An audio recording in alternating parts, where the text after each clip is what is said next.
नमस्कार, स्वागत है आप सभी का संवाद 24 पर। 2024 लोकसभा चुनाव की तैयारियों को लेकर जितना विपक्ष एक्टिव नहीं है, उससे कहीं ज्यादा चुनावी रणनीतिकार प्रशांत किशोर सक्रिय हो गए हैं। चुनावी रणनीतिकार प्रशांत किशोर की कांग्रेस पार्टी के बड़े नेताओं से कल हुई मुलाकात के बाद खबरों का बाजार गर्म हो गया है।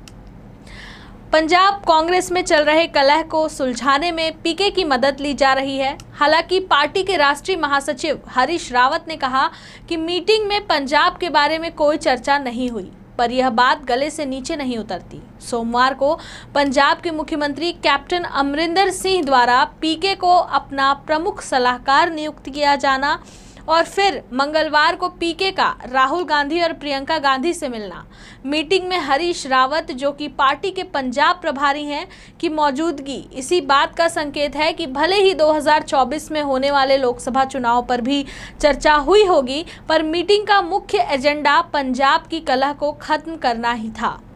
अगर पंजाब पर चर्चा नहीं हुई होती तो उस मीटिंग में रावत की मौजूदगी का कोई औचित्य ही नहीं था। पीके एक प्रोफेशनल हैं जिन्हें चुनाव जीतने के लिए सटीक रणनीति बनाने के लिए जाना जाता है।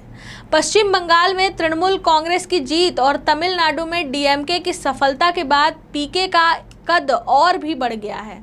2017 के पंजाब विधानसभा चुनाव में भी वह अमरिंदर सिंह के सलाहकार की भूमिका निभा चुके हैं। दरअसल पीके अब आधिकारिक तौर पर अमरिंदर सिंह के प्रमुख सलाहकार नियुक्त किए गए हैं। लगता तो ऐसा ही है कि वह राहुल गांधी और प्रियंका गांधी, जिन्हें कांग्रेस पार्टी का आलाकमान कहा जा सकता है, के पास भी विवाद सुलझाने का कोई अचूक फॉर्मूला है नहीं। इतना तो तय है कि पीके यह कभी नहीं चाहेंगे कि बागी नेता और पूर्व मंत्री नवजोत सिंह सिद्धू कांग्रेस पार्टी छोड़कर किसी अन्य दल में शामिल हो जाएं।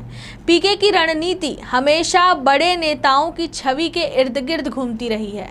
निसंदेह राहुल गांधी और प्रियंका गांधी के साथ पीके की मंगलवार की बैठक में चर्चा 2024 के लोकसभा चुनाव की भी हुई होगी। पंजाब में कांग्रेस पार्टी की जीत कांग्रेस पार्टी और पीके के लिए अति महत्वपूर्ण है। पश्चिम बंगाल चुनाव के बाद से पीके केंद्र में बीजेपी के खिलाफ विपक्ष को इकट्ठा करने के प्रयास में जुटे हैं। इस संदर्भ में उनकी मुलाकात 3 बार एनसीपी सुप्रीमो शरद पवार से भी हो चुकी है।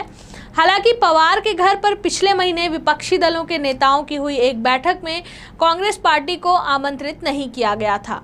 इस पर मीटिंग के बाद पवार, पीके और शिवसेना सभी ने कहा था कि कांग्रेस पार्टी के बिना विपक्ष का गठबंधन संभव नहीं है। जिन 5 राज्यों में अगले वर्ष की शुरुआत में चुनाव होने वाले हैं, उसमें से 4 में बीजेपी की सरकार है और सिर्फ पंजाब ही इकलौता ऐसा प्रदेश है जहां विपक्ष कांग्रेस की है। पंजाब में कांग्रेस पार्टी की पराजय से 2024 के चुनाव की मुहिम को झटका लग सकता है। अब उम्मीद की जा सकती है कि पीके की एंट्री के बाद पंजाब में सिद्धू बनाम अमरिंदर सिंह की लड़ाई पर युद्ध विराम लग जाएगा, पर इसे दुर्भाग्य या पार्टी नेताओं का मानसिक दिवालियापन ही कहा जा सकता है कि अगर कांग्रेस पार्टी को आंतरिक कलह सुलझाने के लिए किसी बाहरी व्यक्ति की मदद लेने की आवश्यकता पड़े। साथ ही साथ यह भी साफ हो गया है कि कांग्रेस आलाकमान में निर्णय लेने की क्षमता लुप्त हो गई है, जिसे पंजाब की समस्या ने उजागर कर दिया है। वहीं शरद पवार से 2 बार मुलाकात ने 2024 लोकसभा चुनाव में भारतीय जनता पार्टी के खिलाफ तीसरे मोर्चे की खबरों को हवा भी दी है। कहा जा सकता है कि पवार के घर पर हुई बैठक में पूर्व बीजेपी नेता यशवंत सिन्हा की अगुवाई में एक मोर्चे को लेकर चर्चा हुई थी। माना जा रहा है कि प्रशांत किशोर समूचे विपक्ष को साधने में लगे हैं। कोशिश है कि राष्ट्रवादी कांग्रेस के प्रमुख शरद पवार को अगले राष्ट्रपति उम्मीदवार के तौर पर पेश किया जा सके।